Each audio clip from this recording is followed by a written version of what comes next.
Bonjour à toutes et à tous, bonjour à ceux qui nous suivent, bienvenue à ceux qui nous rejoignent à cette seconde conférence débat de BOMA France pendant la période de confinement. Ce programme est gratuit, ouvert au plus grand nombre grâce notamment à notre partenariat avec le Huffington Post. Il répond à la mission que la communauté BOMA s'est donnée dans le monde entier, envisager de nouvelles perspectives sur les défis auxquels nous faisons face et aider tous les acteurs, que ce soit les entreprises, les institutions, les citoyens, à prendre des décisions plus éclairées. Aujourd'hui, nous allons passer ensemble plus d'une heure pour tenter d'interroger nos biais cognitifs, et ce, particulièrement en temps de crise. En effet, depuis la montée de cette épidémie de Covid-19, la réaction à la fois des populations et des pouvoirs publics a soulevé et soulève encore beaucoup de questions. Alors aujourd'hui, on reçoit un des membres de notre comité éditorial, le comité éditorial de BOMA. Il s'agit d'Olivier Sibony. Il enseigne la prise de décision, la stratégie et la résolution de problèmes à HEC Paris. Auparavant, il a passé 25 ans chez McKinsey, où il était senior partner. Il est l'auteur de nombreux ouvrages scientifiques, dont certains que je vous présente ici. Bonjour Olivier, je ne sais pas si vous êtes en ligne. Je suis en ligne, bonjour. Bonjour Olivier. Je vais bientôt apparaître, voilà, me voilà. Bon. Bonjour Michel, bonjour à tous. Je suis accompagné aussi par deux membres de l'équipe de BOMA France, Claire Amance-Prévost et Martin Schmitt, ainsi que plusieurs membres du club BOMA qui animeront avec moi cette conversation. Alors nous sommes dans des conditions toutes particulières de direct. Je sais qu'Olivier, vous êtes en 4G à l'instant même. Donc, il est possible que nous ayons quelques petits soucis techniques, mais on avisera. En tout cas, on essaie de faire avec cette situation exceptionnelle qui correspond à ce confinement. Si vous nous suivez sur Facebook, n'hésitez surtout pas à poser vos questions. Nous vous lisons et nous tenterons, en tout cas, Olivier tentera de répondre à vos questions. Alors, je vous propose de démarrer sans attendre. Laisser la parole à Olivier, peut-être avec une première question. Est-ce qu'on peut expliquer par l'analyse de nos comportements, des sciences cognitives aussi, nos erreurs, que ce soit les erreurs des individus comme les erreurs des organisations face à la crise qu'on a vécue, la crise du Covid-19 ? En fait, on peut essayer de l'expliquer de beaucoup de manières. Le prisme que je vous propose d'utiliser aujourd'hui, c'est celui des biais cognitifs, c'est-à-dire qui a le mérite d'aider à comprendre une chose, c'est pourquoi est-ce que des gens intelligents, motivés, bien intentionnés peuvent parfois faire des erreurs importantes. C'est quelque chose que pour ma part j'étudie dans le cadre de la prise de décision des entreprises, mais on en voit malheureusement beaucoup d'exemples dans cette crise, et c'est pour ça que je vous propose de le regarder de cette manière-là, à la fois pour essayer de comprendre ce qui est en train de se passer, mais peut-être déjà pour essayer de comprendre comment est-ce qu'on a à se rendre compte de la situation dans laquelle on était, dans un esprit qui est vraiment pas de montrer du doigt, et c'est difficile bien sûr quand on essaye de parler des erreurs qui ont pu être commises, mais l'idée n'est pas de dire qu'on a commis des erreurs parce qu'on fait des bêtises, parce qu'on est idiot. L'idée, c'est de dire on commet des erreurs parce qu'on a des biais cognitifs, et ces biais cognitifs, on pourrait tous les avoir. Alors, je vais arrêter ma vidéo, essayer d'améliorer la qualité de la transmission. Voilà. Donc, l'idée n'est pas de montrer du doigt, l'idée, c'est d'essayer de comprendre pourquoi est-ce que la prise de conscience a pu être retardée. Ensuite, on fera à ce moment-là une petite pause, ce sera dans une dizaine de minutes pour qu'on puisse entendre les questions que vous aurez par rapport à cette première phase. On essaiera ensuite de parler des biais cognitifs qui peuvent perturber notre compréhension de la crise en ce moment, c'est-à-dire les réactions irrationnelles qu'on peut observer aujourd'hui. Et puis, c'est le plus difficile, bien sûr, on pourra essayer d'imaginer quelles leçons on en retient pour l'avenir. Commençons peut-être par la question qui, je suis sûr, doit se poser pour beaucoup d'entre vous, qui est comment est-ce qu'on a pu se rendre compte qu'on était dans une situation sans précédent et d'une gravité exceptionnelle.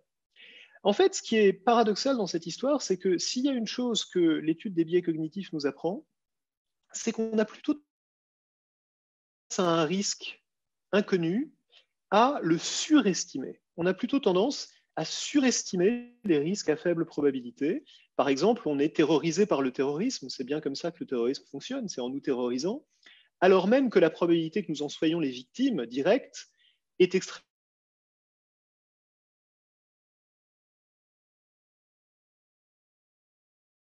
Accidents d'avion, beaucoup de gens ont peur de l'avion, alors que les accidents d'avion sont excessivement rares. Toutes ces erreurs sont des biais cognitifs qui nous font surestimer les risques à faible probabilité. Et c'est pour ça qu'on a pu voir pendant tout le mois de février et une partie même du mois de mars, des experts en sciences cognitives, des spécialistes des risques, nous expliquer qu'on se faisait probablement beaucoup trop de soucis parce que la peur, l'émotion déforment notre perception du risque et parce que sur le coronavirus en particulier, le coronavirus, comme vous pouvez le voir dans ces articles du 11 et du 13 février, appuie sur tous les boutons qui nous font surestimer les risques. On pouvait même lire encore fin février sous la plume de quelqu'un d'aussi respecté que Kat, qui est le co-auteur de Nudge avec Dick Thaler, que ce qui nous fait paniquer à propos du coronavirus, c'est un biais cognitif, en l'occurrence le fait que nous surestimons les petites probabilités. Donc tout ça nous invite à une grande idée qui est que au moment où on essaye d'expliquer nos erreurs par des biais cognitifs, il faut se rappeler qu'on avait tendance à utiliser certains autres biais cognitifs il y a encore quelques semaines pour nous dire qu'on était en train de surestimer grandement le danger. Le problème, bien sûr, c'est qu'on peut se tromper en surestimant les risques, tromper en les sous-estimant quand en fait ils ne sont plus à faible probabilité. Et ce qu'on a tous découvert depuis, c'était qu'en fait, on était sur une trajectoire, on y était déjà, on y est encore plus, où le risque se matérialise. Qu'est-ce qui a fait? Quels sont les autres biais cognitifs qui sont venus peser de l'autre côté de la balance et qui ont fait qu'on a en fait sous-estimé la réalité de ce risque? Plusieurs choses. La première, c'est que quand une nouvelle situation se présente, on a naturellement, et c'est la seule manière qu'on a de l'appréhender, on a naturellement tendance à se demander à quoi est-ce qu'on a affaire? À quoi est-ce que ça ressemble? Qu'est-ce que ça nous rappelle? Comment est-ce qu'on appréhende cette situation? À la lumière de quel comparable est-ce qu'on va la juger? Et on a vu ici un contraste tout à fait frappant entre les pays asiatiques qui ont la mémoire du SRAS de 2003 et qui se sont dit c'est le SRAS qui recommence, il faut qu'on le tue dans l'œuf, surtout il ne faut pas rater son démarrage.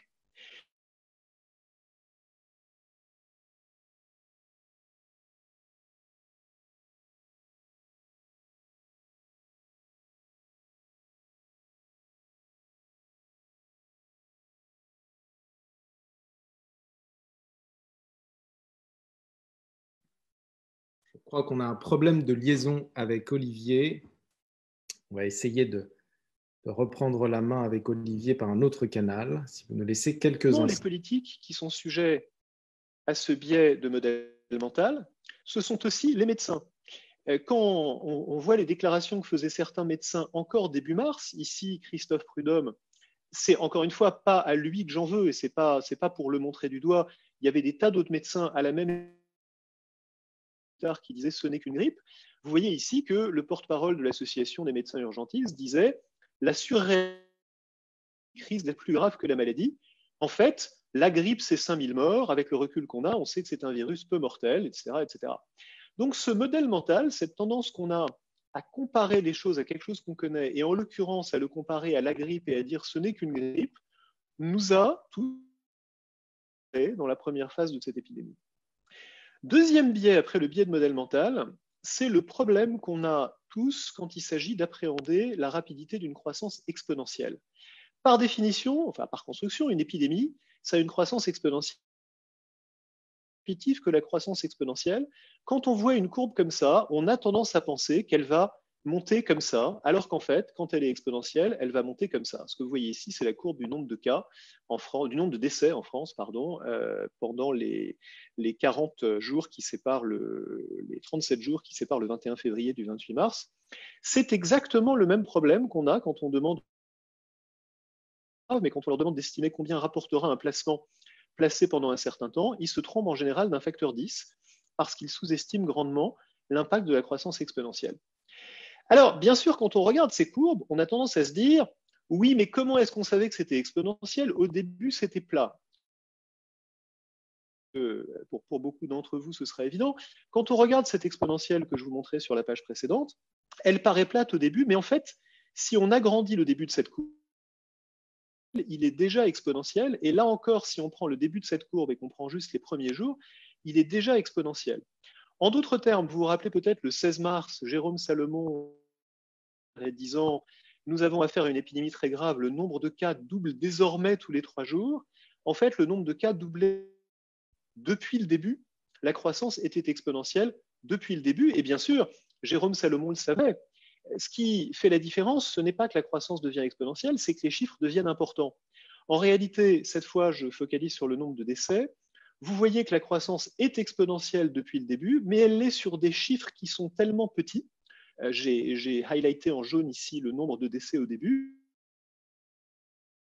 1, 2, 4, 8, oui, c'est une croissance exponentielle, mais enfin, ce n'est pas des chiffres qui nous empêchent de dormir. Donc, on a tendance à laisser la croissance exponentielle au début passer inaperçue.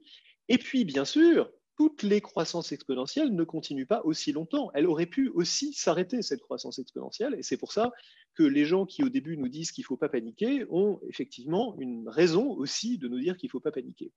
Donc, le biais de croissance exponentielle, c'est ce qui fait que quand on regarde le début de cette courbe, on se dit, c'est pas grave, on ne peut pas imaginer que ça va être aussi grave. C'est le deuxième biais qui nous égare dans la prise de conscience. Troisième biais, il répond à la question est-ce qu'on n'a pas tiré les leçons de l'expérience des autres pays, que ce soit les Chinois ou surtout les Italiens, qui, dans la semaine du 7 mars, donc une semaine, enfin plusieurs jours avant les élections qu'on a décidé de maintenir le 15 mars, vous voyez ici l'article des journalistes français en Italie qui disait il est grand temps que la France prenne enfin la mesure du danger, il disait ça le 12 mars. Le 15 mars, vous voyez ici les berges de la Seine et le canal Saint-Martin, pardon, et le marché d'Aligre. Vous voyez également les élections. On jugeait que ce qui arrivait aux Italiens ne pouvait pas nous arriver à nous. On était en fait focalisé sur toutes les raisons pour lesquelles l'Italie était différente de nous, un peu de la même manière que, encore aujourd'hui, certains leaders sont focalisés sur les choses qui font que ça ne peut pas arriver chez eux. Trump parle du virus chinois. Bolsonaro au Brésil explique que les Brésiliens n'attrapent jamais rien et qu'ils sont naturellement immunisés et qu'il faut se méfier de l'hystérie. Dès que quelque chose de mal arrive aux autres, on a toujours le réflexe de se dire nous sommes différents, c'est le biais d'endogroupe et d'exogroupe, c'est-à-dire la tendance à dire nous contre eux et à tout de suite se focaliser sur les choses qui font que nous sommes différents d'eux et à chercher là-dedans des explications. Quand je vous montre Trump et Bolsonaro, tendance à se dire bien sûr que c'est le biais des populistes, que ce sont des gens qui font ça avec des intentions de récupération politique. C'est vrai dans le cas d'espèces, mais ça n'est pas vrai que chez eux.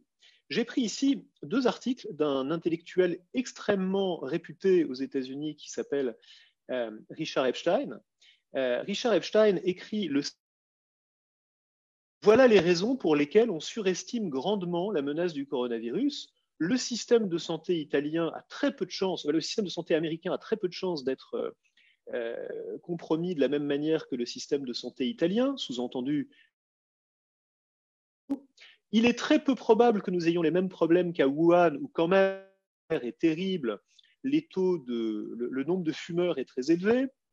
Une semaine plus tard, Richard Epstein écrit « J'avais dit qu'il n'y aurait pas plus de 500 morts. Excusez-moi, c'était une erreur, je voulais dire 5000. » Mais il ajoute quand même qu'on est en train de surréagir et qu'il pense qu'on ne dépassera pas. Aujourd'hui, on en est malheureusement déjà à 4000 aux États-Unis, on en est à 2200 rien qu'à New York. Donc, même des gens qui sont en principe capables de réfléchir, encore une fois, à un intellectuel de premier plan, peuvent avoir tendance à se focaliser très exclusivement sur les raisons pour lesquelles ils sont différents, ou lesquelles leur pays est différent, et les raisons pour lesquelles, en fait, ça n'arrive qu'aux autres. C'est le biais d'endogroupe, exogroupe. Troisième biais qui nous fait ne pas apprendre la leçon de l'expérience.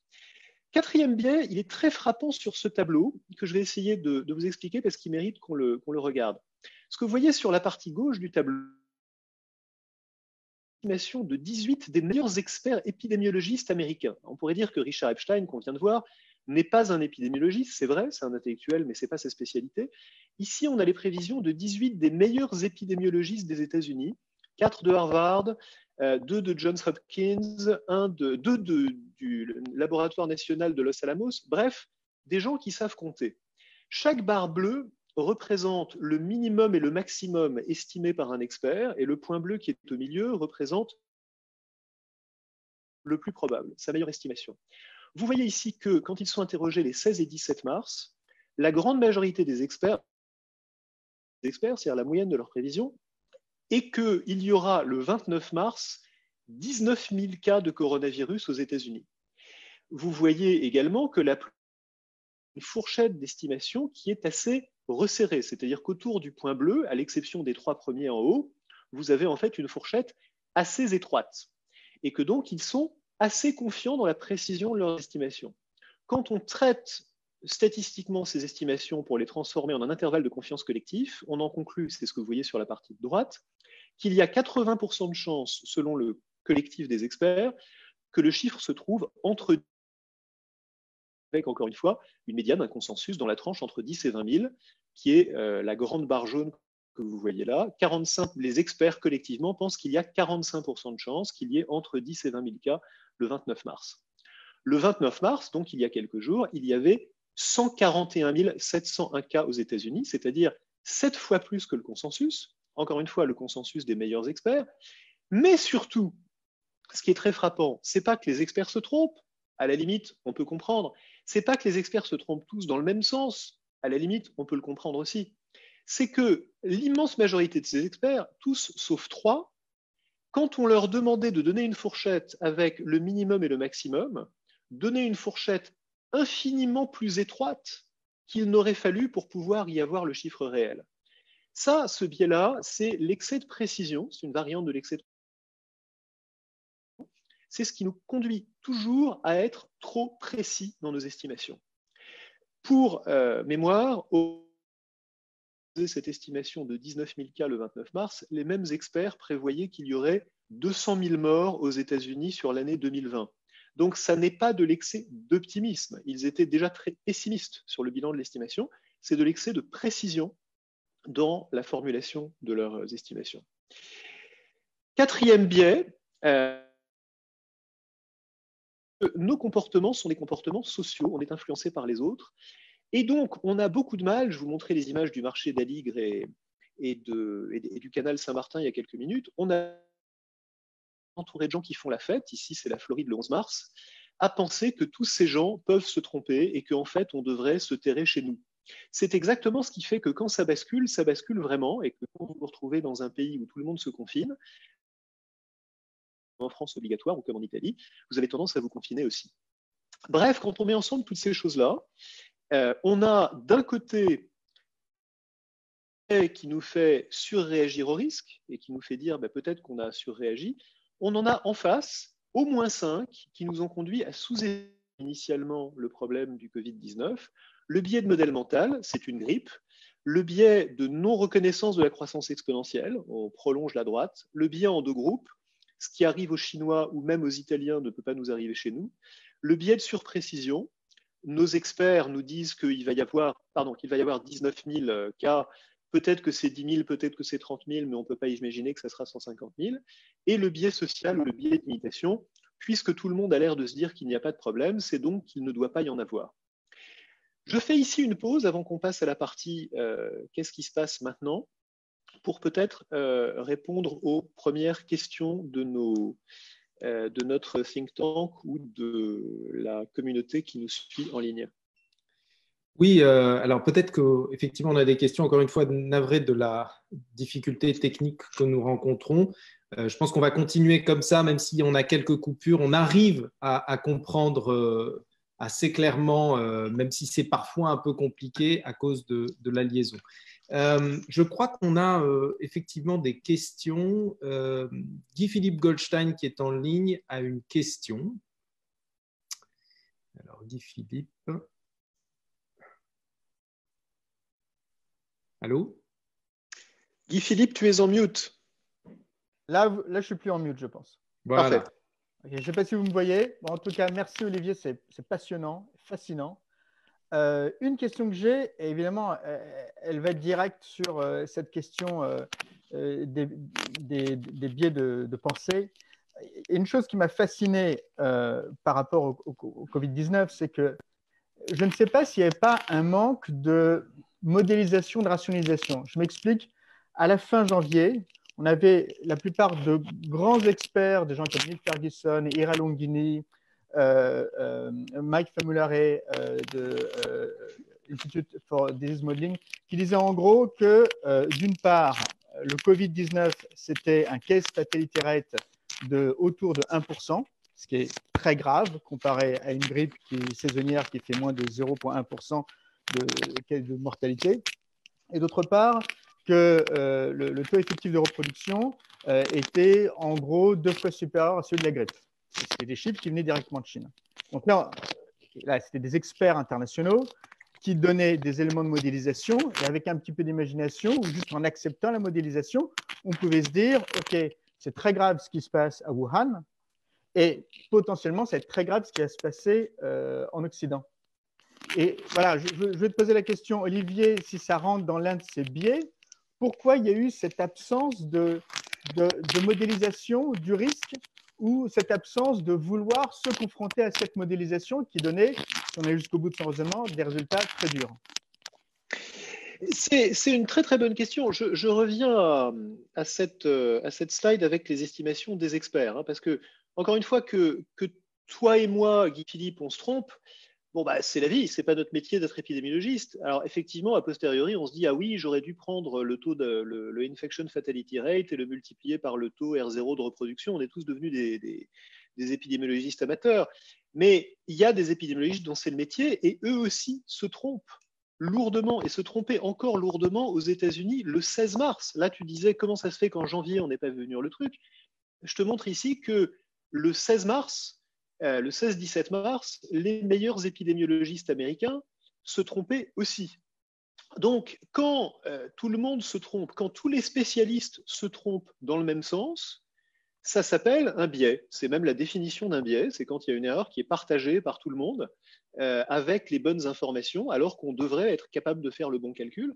Et je ne sais l'expliquer que par la combinaison des différents biais dont on a parlé. Dans le cas d'espèce, si on l'applique à ces épidémiologistes, qu'est-ce qu'ils peuvent se dire? Alors, soit ils ne savent pas compter, ils ne savent pas faire un modèle exponentiel, je ne pense pas que ça soit le cas, soit je pense que ce qui se passe, et je ne les ai pas encore interviewés, je vais essayer de le faire, mais je pense que ce qui se passe, c'est qu'ils font leur modèle, ils appliquent les chiffres que tu citais il y a un moment, et ils se disent, c'est pas possible que ça soit aussi grave, on a aussi une responsabilité de ne pas semer la panique, et il faut quand même qu'on tienne compte du fait que souvent, on voit des épidémies démarrer qui ne donnent rien, qui fizzle, comme on dit en anglais. Hein, tu te rappelles la maladie du légionnaire qui avait semé la panique pendant un certain temps? Ben, finalement, la maladie du légionnaire, elle ne nous a pas tous décimés. Donc, il y a aussi beaucoup d'épidémies dans l'expérience de ces gens qui se sont avérées ne pas être si graves que ça. Et nous, on est victime d'un autre biais quand on regarde ça, dont on parlera un peu plus tard, qui est le biais rétrospectif, qui est qu'on regarde cette épidémie-ci, on se dit, ah, mais bon sang, c'était évident depuis le début. Je pense que pour la plupart des épidémiologistes, en fait, il y a eu des tas d'épidémies dont les premiers jours ressemblent à celles qu'on regarde nous aujourd'hui et qui ne sont pas terminées de la même manière. Et c'est pour ça qu'ils n'étaient pas tous aussi paniqués que certains au début.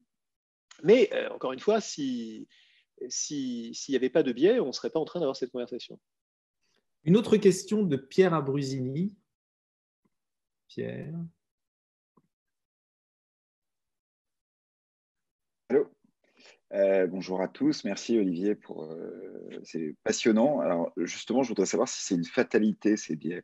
Est-ce qu'on est obligé d'être victime de ces biais ou pas? Parce que toi-même, tu en as été entre guillemets victime puisque tu as fait 2 articles à 1 semaine d'intervalle et ton deuxième article disant non, ben en fait, ce que je vous ai dit la semaine dernière, vous oubliez et c'était un biais. On est obligé d'être victime de ces biais. Il n'y a pas des moyens de les éviter. Ben, s'il y avait des moyens de les éviter, ça ne serait pas des biais. Le fait est qu'on est malheureusement, le seul moyen d'essayer de les éviter, c'est d'essayer d'en avoir conscience. Et de ne pas hésiter à changer d'avis, c'est-à-dire de ne pas hésiter à avoir une certaine humilité devant les faits. Je donnais l'exemple de Richard Epstein il y a 2 minutes. Richard Epstein disait « Je me suis trompé, j'avais dit 500, en fait c'est 5000 ». Et Richard Epstein se trompe d'un facteur 10 la première fois, mais en fait, malheureusement, il est tout à fait possible qu'il se trompe encore d'un facteur 10 la deuxième fois. Et il ne faut pas hésiter à se remettre en question à la lumière des faits. Je crois que la seule chose qu'on puisse retirer de cette histoire, tous, autant qu'on est, c'est une très très grande leçon d'humilité, parce que ces biais vont encore nous égarer beaucoup. Une autre question aussi de Facebook cette fois-ci. Martin? Oui, absolument. Olivier, on a une question d'Anne Cattel qui nous demande quel est le rôle des médias dans le biais cognitif. Est-ce qu'ils jouent un rôle? Alors, oui, ils jouent un très grand rôle. On va en parler dans 1 minute. Mais déjà, en 2 mots, les médias, et en particulier maintenant qu'on est dedans, les médias nous font passer en mode système 1, c'est-à-dire en mode pensée rapide absolument tout le temps. Et ça ne nous aide pas du tout à réfléchir. Je vais y revenir dans 1 minute. Peut-être que c'est d'ailleurs un bon moment pour enchaîner sur la deuxième partie de cette conversation, qui consiste à se dire, et maintenant, où est-ce qu'on en est, hein, qu'est-ce qui nous égare? Alors, la première chose importante, c'est que je vous ai parlé de cette prise de conscience retardée. Une des conséquences de cette prise de conscience retardée et du fait qu'on est face à une crise exponentielle, c'est qu'on réagit forcément avec un temps de retard. En fait, vous voyez ici la courbe des cas et vous voyez que la période où il faudrait agir, compte tenu du délai d'incubation, si vous prenez le moment où cette courbe va décoller et que vous retirez 14 jours ou même plus, il faudrait agir quand il ne s'est encore rien passé. Malheureusement, quand il ne s'est encore rien passé, la prise de conscience démocratique, la prise de conscience populaire du fait qu'on a un énorme problème qui justifie des mesures sans précédent n'est pas là. C'est pour ça que le 12 mars, quand Macron passe à la télé la première fois, il annonce qu'il va maintenir les élections, parce que s'il n'avait pas annoncé qu'il allait maintenir les élections, on avait des gens comme Christian Jacob, qui n'est pas le plus extrémiste ni le plus illuminé de ses opposants, qui n'hésitait pas à dire que ça serait un coup d'État de reporter les élections. Donc on voit bien que la prise de conscience collective, c'est encore une fois pas pour jeter la pierre ou pour montrer du doigt Christian Jacob, tout le monde était dans le même état d'esprit, de dire il n'y a pas matière à reporter les élections le 12 mars, et si on avait annoncé un confinement le 12 mars ou même avant, il n'aurait probablement pas été respecté. Donc en fait, ce qui se passe, c'est que la prise de conscience se fait par paliers, elle finit par se produire avec une acceptabilité de mesures contraignantes quand il commence à y avoir beaucoup de morts. Il y a 128 morts le 19 mars en France. Et là, elle se produit tellement qu'on est non seulement dans l'acceptabilité de mesures contraignantes, mais on est dans une demande de mesures encore plus contraignantes. On se met à avoir des plaintes contre l'inaction de l'État, des maires qui étaient les mêmes qui exigeaient qu'on maintienne les élections quelques jours plus tôt, qui se mettent à décréter des couvre-feux locaux parce qu'ils trouvent que le confinement n'est pas assez sévère. Bref, on a un décalage de temps complet entre le moment où il faudrait agir compte tenu de la réalité exponentielle de l'épidémie et de l'effet retard entre ce qu'on observe et les contaminations, et la réalité des actions qu'on prend. Pour comprendre ça, il y a un jeu auquel certains d'entre vous ont peut-être joué quand vous preniez des cours de management et en particulier de logistique, qui est le jeu de la bière. Au jeu de la bière, vous jouez le rôle d'un client ou d'un détaillant ou d'un grossiste ou d'un distributeur dans une chaîne logistique. Vous passez des commandes et vous savez que votre commande sera livrée 2 semaines plus tard. Et quand on fait varier un tout petit peu la demande, c'est la courbe bleue que vous voyez à droite, on s'aperçoit qu'on a des variations absolument astronomiques des commandes de tous les autres maillons de la chaîne parce que tout le monde oublie qu'il faut du temps pour que la commande arrive. Alors c'est un exemple tout à fait trivial, mais c'est exactement la même chose qui se passe quand vous voyez des gens pourtant censés, intelligents et motivés qui sont en première ligne, comme les syndicats de médecins et d'internes, qui écrivent au Conseil d'État le 20 mars pour lui demander de durcir le confinement, y compris d'arrêter totalement l'activité économique du pays et d'instaurer un ravitaillement de la population par des moyens non commerciaux, au motif que les mesures prévues par le décret du 16 mars et qui sont donc entrées en vigueur le 17 mars à midi n'ont pas encore produit de résultat le 20 mars. Il est bien évident que des mesures qui entrent en vigueur le 17 mars ne peuvent pas produire de résultats le 20 mars, et pourtant le 20 mars, vous avez ces médecins, vous avez également un groupe de hauts fonctionnaires anonymes qui sont réunis sous le pseudonyme de Léa Guessier, qui écrivent dans Le Monde. Il ne faut pas il faut absolument limiter la crise sanitaire. Il faut imposer à toutes les entreprises l'arrêt de leur activité le temps d'enrayer l'épidémie, y compris l'artisanat, l'industrie, les banques, etc. Bref, l'impatience irrationnelle de tout le monde, l'impatience irrationnelle par rapport à cette crise fait qu'on n'est pas câblé pour attendre que les mesures qu'on a déjà prises produisent leurs résultats. Ça, c'est le premier problème qu'on a dans la gestion de cette crise. Le deuxième problème, et là je reviens sur les médias, c'est que à peu près 80% du temps d'antenne de tous les médias est consacré au Covid-19. Quand on est dans une crise où on ne parle plus que de ça, on perd complètement la capacité à prendre du recul par rapport à la situation. C'est ce que Daniel Kahneman, que vous voyez ici, appelle l'illusion de concentration, the focusing illusion. Et il a cet aphorisme qui mérite d'être médité et qui d'ailleurs ressemble à beaucoup de sagesse ancestrale. Rien dans la vie n'est aussi important que vous le pensez au moment où vous y pensez. Alors ça paraît presque cynique ou indécent de dire ça aujourd'hui alors qu'il y a une personne qui meurt toutes les 3 minutes en France, j'en suis conscient. Mais malheureusement, rien de tout ça n'est aussi important que nous le pensons au moment où nous le pensons. Pourquoi ? Parce que notre système 1, notre pensée rapide, est mobilisé pour ne penser qu'à ça et étouffe complètement la capacité de notre système 2 à mettre en perspective ce phénomène-là avec d'autres. Qu'est-ce que ça veut dire ? Ça veut dire que notre système 1, quand il est dans l'urgence, quand il est dans des situations de vie ou de mort, quand il est face à des vies réelles ou personnelles, fonctionne de manière déontologique, c'est-à-dire que, et il a bien raison, il veut se concentrer sur chaque situation humaine, sur chaque vie qu'il faut sauver, et que toute tentative de mettre ça en perspective, ou de mettre en face des coûts, ou de comparer les enjeux avec d'autres enjeux, paraît indécente.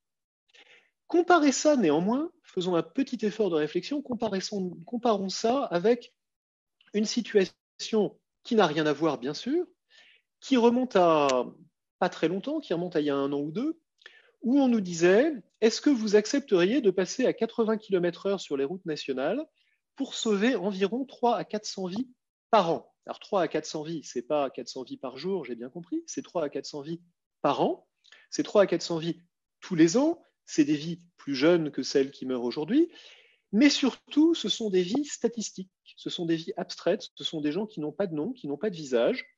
Et quand on se pose la question de est-ce que je suis prêt à perdre quelques minutes sur mes trajets quotidiens pour sauver 3 à 400 vies par an, la réponse collective de tous les Français, c'est non, pas question. Et d'ailleurs, on est prêt à aller monter des barricades, avec d'autres facteurs bien sûr, mais on est prêt à protester très vigoureusement contre cette proposition-là, parce qu'on est capable d'y réfléchir de manière abstraite en mettant en balance des coûts et des conséquences. Pourquoi est-ce que je fais cette comparaison qui, évidemment, n'est pas raison? Parce qu'on arrive au moment où, malheureusement, et j'insiste sur le malheureusement, il faut aussi qu'on prenne en compte le fait qu'au-delà de la crise immédiate, urgente, qui demande bien sûr les mesures qu'on a prises et qu'on a prises un petit peu trop tard, mais que heureusement on a prises, il va falloir qu'on se demande quelles sont les conséquences économiques et l'impact sanitaire de ces conséquences économiques de ce qu'on est en train de faire. Une manière de résumer ça, c'est de dire que vous avez relu La Peste, le moment est venu de relire aussi Les raisins de la colère. Une crise économique comme celle qu'on est en train de se préparer, c'est aussi, malheureusement, des tas de vies détruites, des tas de suicides, des tas de morts, des tas d'éducations brisées. Et si vous pensez que les raisins de la colère, c'est quelque chose qui ne peut pas arriver aujourd'hui, je vous donne juste 2 informations. Le chômage aux États-Unis a bondi la semaine dernière, on va voir les chiffres aujourd'hui pour cette semaine, il a bondi la semaine dernière de 3,3 millions de personnes. C'est 5 fois plus que le record qui avait été établi en 2009. Si le chômage était un sprinter, il aurait couru le 100 mètres en 2 secondes la semaine dernière. En France, on a annoncé aujourd'hui que 20% de la population était en chômage partiel. Donc, quand on voit des prévisions comme celle de la Réserve fédérale de Saint-Louis qui nous disent que le chômage pourrait être à 30% dans 1 an aux États-Unis, on n'est malheureusement pas dans quelque chose de complètement délirant. C'est-à-dire qu'il n'est pas impossible qu'on soit dans une crise plus grave que la crise de 29. Et sans remonter jusqu'à la crise de 29, c'est le 3e livre dont vous voyez la couverture aujourd'hui, la crise économique de 2008 a causé, d'après Angus Deaton et Anne Case, qui ont consacré à cette crise ce livre qui s'appelle Death of Despair, ont causé directement des centaines de milliers de morts. Donc, on n'est malheureusement pas en train de devoir faire un choix entre une crise sanitaire et une crise économique. Si c'était ça, ce serait très simple. On est en train de devoir faire un choix entre une crise sanitaire et une autre crise sanitaire qui est la conséquence de la crise économique. Et cette crise sanitaire, ou cette crise sur le bien-être général de la population, elle est, comme les vies sur la route, beaucoup plus abstraite, beaucoup moins tangible, beaucoup moins urgente, et on est néanmoins obligé d'essayer d'y réfléchir. C'est pour ça qu'il faut qu'on essaye, malgré la pression médiatique, de ne pas se laisser enfermer dans un faux choix entre la santé et l'économie, et plutôt de se demander quels sont les vrais impacts sur le bien-être global des différents choix qu'on est en train de faire. Ça va être important, en particulier quand on va commencer à parler de la sortie de crise. Avant qu'on parle de « et après », peut-être que le moment est venu, Michel, de faire une nouvelle pause et de prendre quelques questions supplémentaires. D'abord, c'est passionnant et particulièrement la dernière remarque sur les raisins de la colère et le choix qu'a fait d'une certaine manière l'Europe et la France de la santé au regard de la crise potentielle économique. Ce qui est dit là, c'est que finalement, on se retrouve potentiellement avec une crise sanitaire, une crise de santé encore plus forte par les choix qui ont été faits. Est-ce que Trump a eu raison de faire le choix qu'il a fait au début, autrement dit, de privilégier l'économie et la santé ? Non, non, absolument pas. Et d'ailleurs, il en est revenu, et de même que Boris Johnson. Pour être tout à fait clair, ce que je viens de dire concerne la gestion de la crise à partir de maintenant et pour en sortir.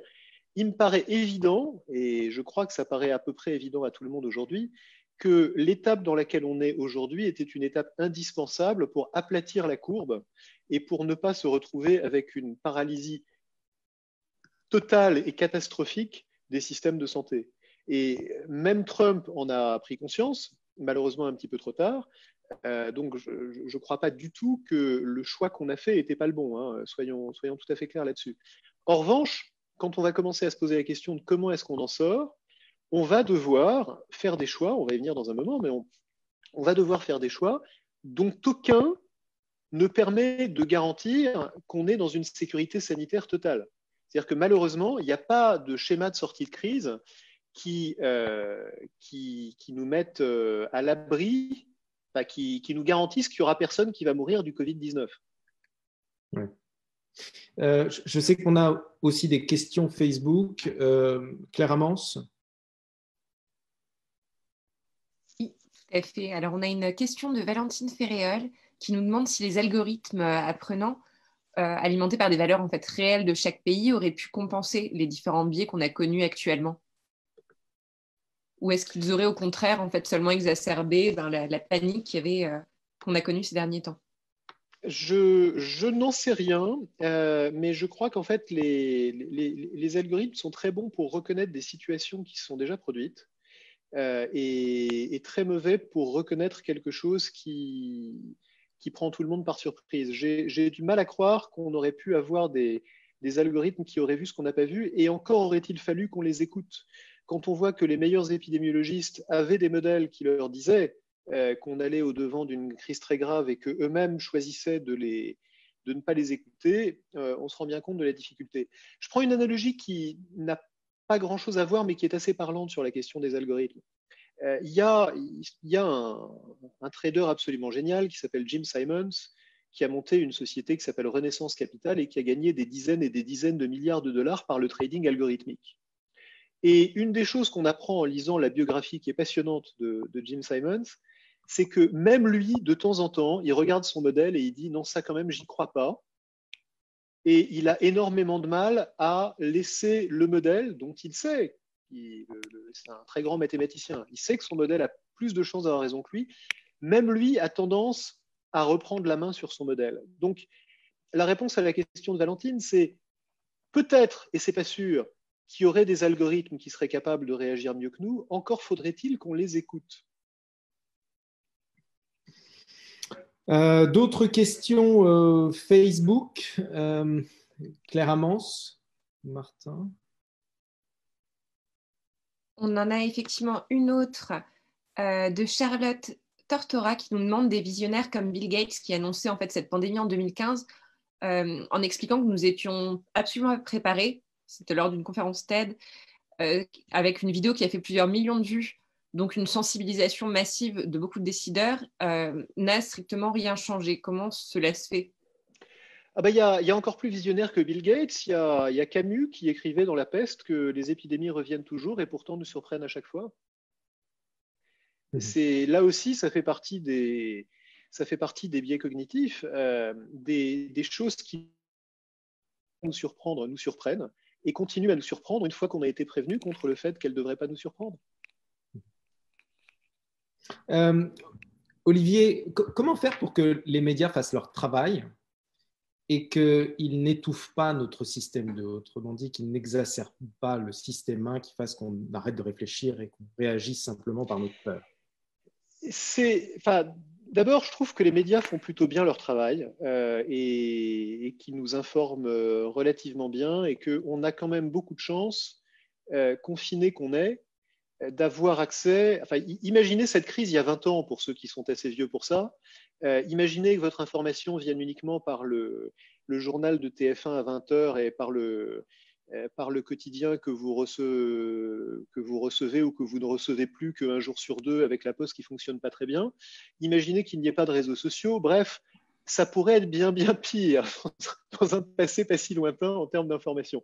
Donc, je ne jette pas du tout la pierre aux médias. Je considère qu'ils font plutôt bien leur travail. Ceux qui ne font pas bien leur travail, c'est nous. Parce que notre travail de consommateur de médias, ça devrait être de prendre du recul et d'être capable de se débrancher. Et moi-même, j'ai beaucoup de mal à le faire.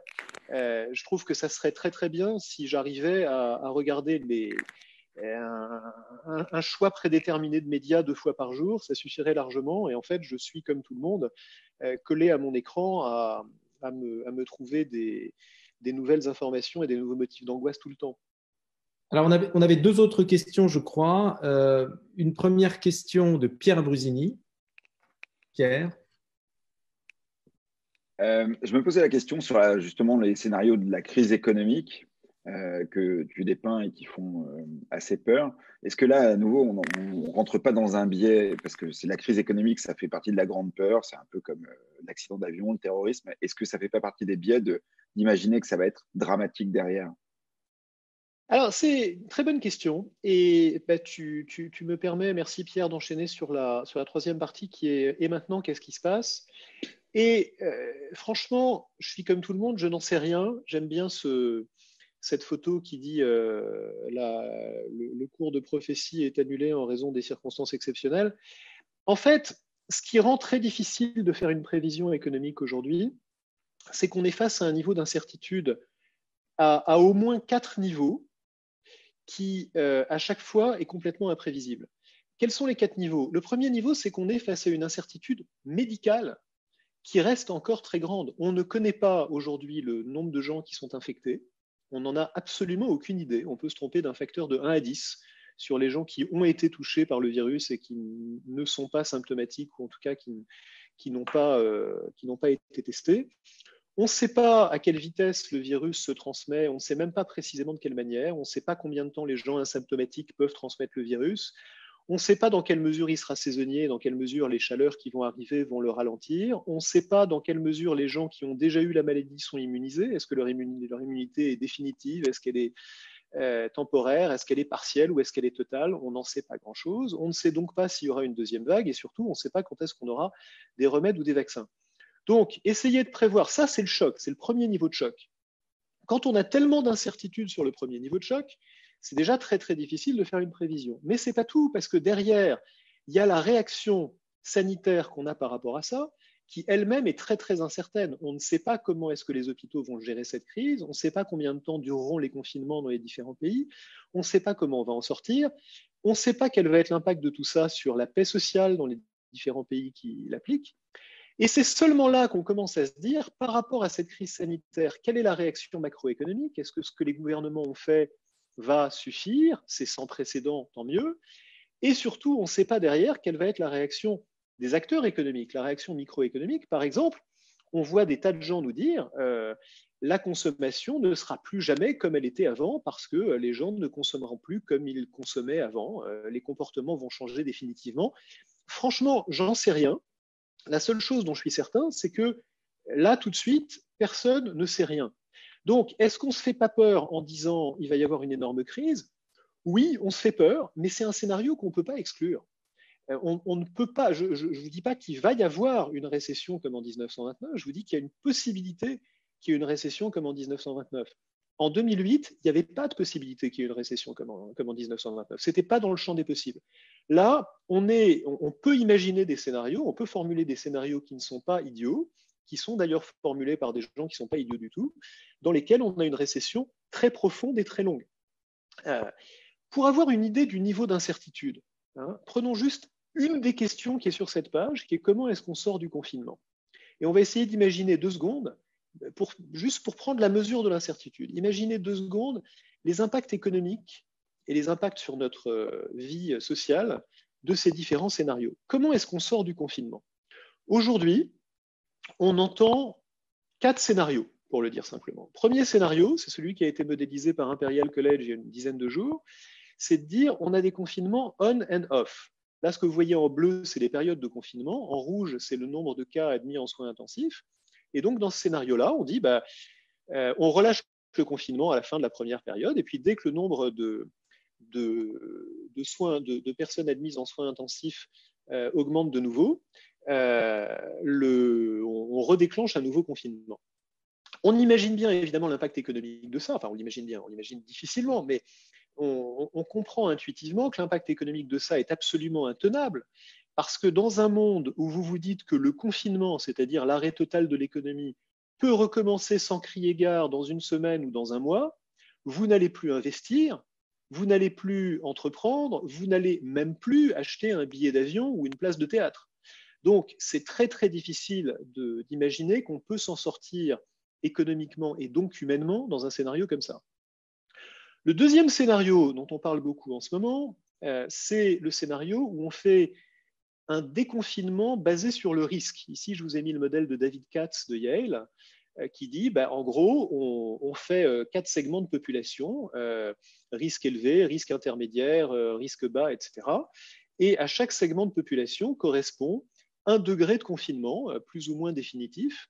Si vous imaginez là aussi les questions pratiques, sans même parler des questions éthiques, politiques, etc., que ça soulève, vous avez d'un côté des gens à qui on va dire vous allez travailler, et de l'autre côté des gens à qui on va dire vous restez chez vous, vous ne sortez plus jamais.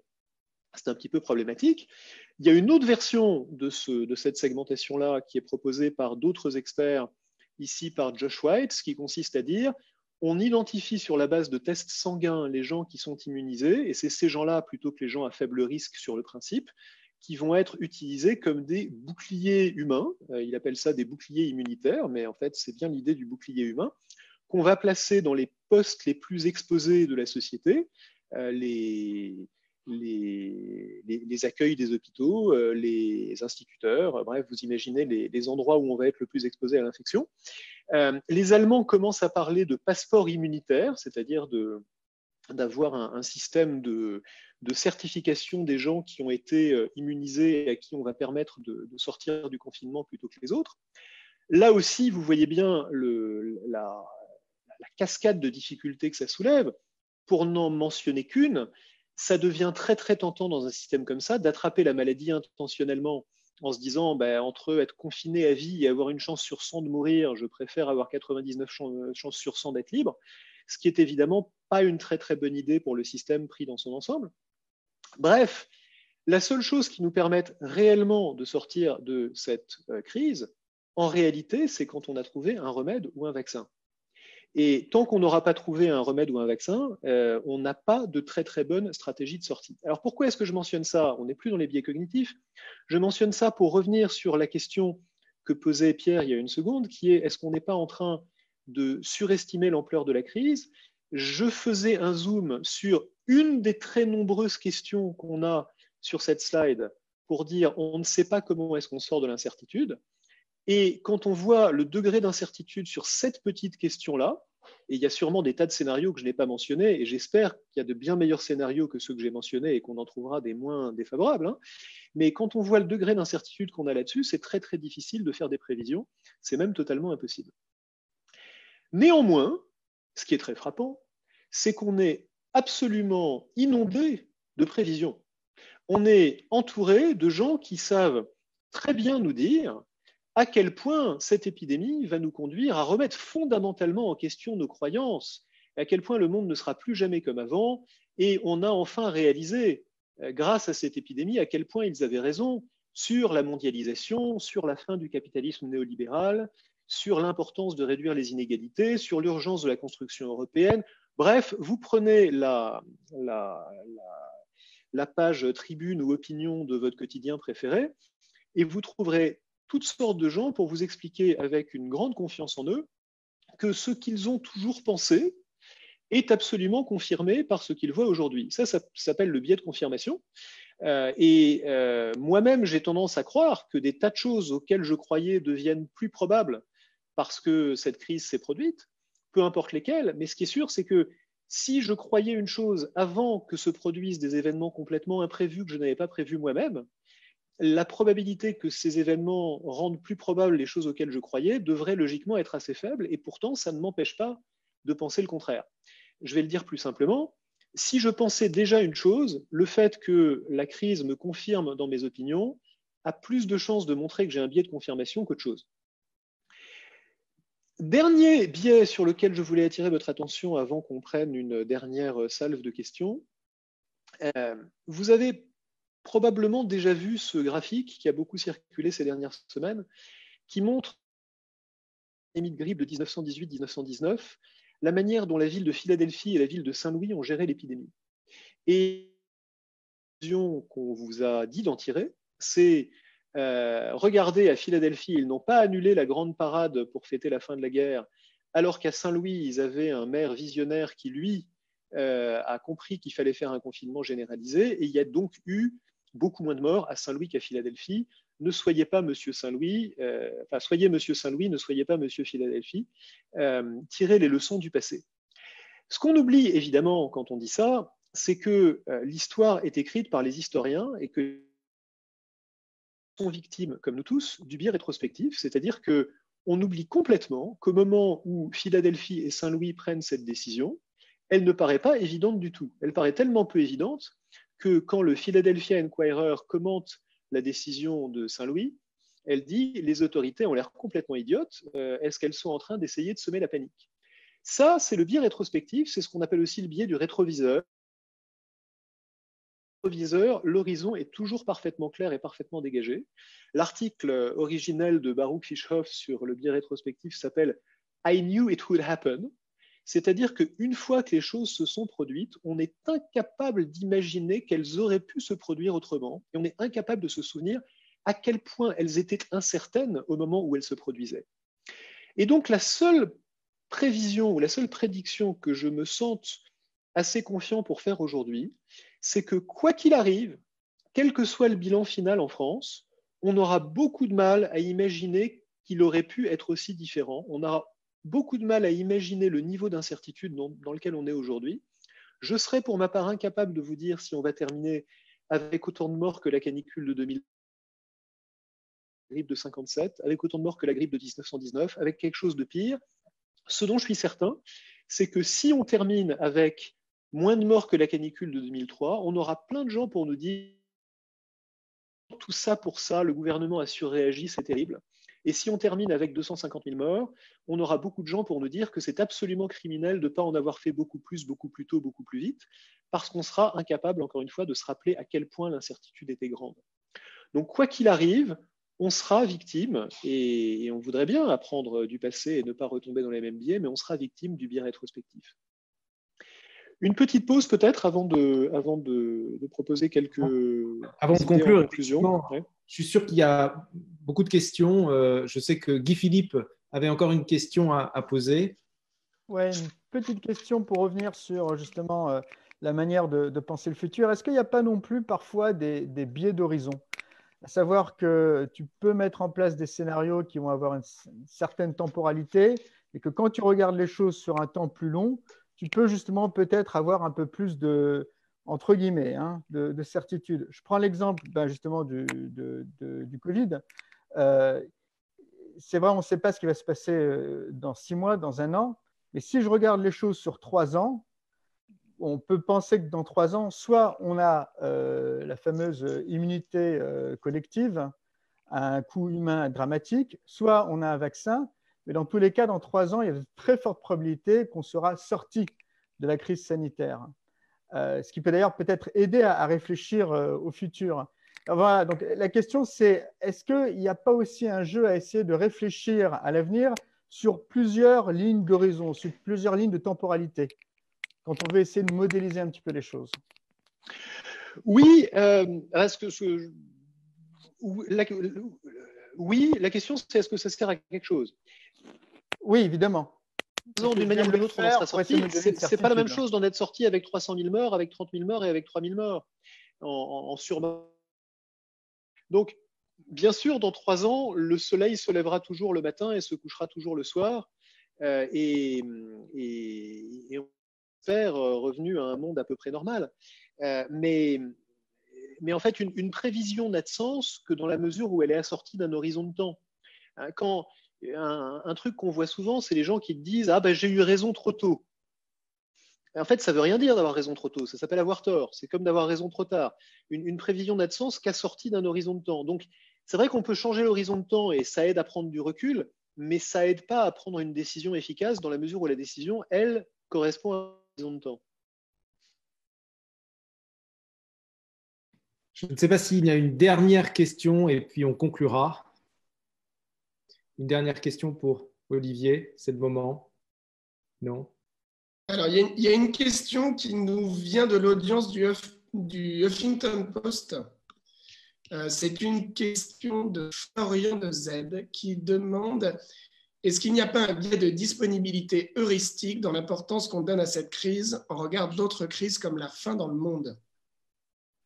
Absolument, c'est tout à fait la mise en perspective à laquelle je nous invitais tout à l'heure, qui fait que le système 1, c'est-à-dire notre pensée rapide, celle qui est victime du biais de disponibilité, comme dit Florian, se concentre sur ce qu'il a immédiatement devant lui. Et ce qu'il a immédiatement devant lui paraît beaucoup plus important que ce qui est loin.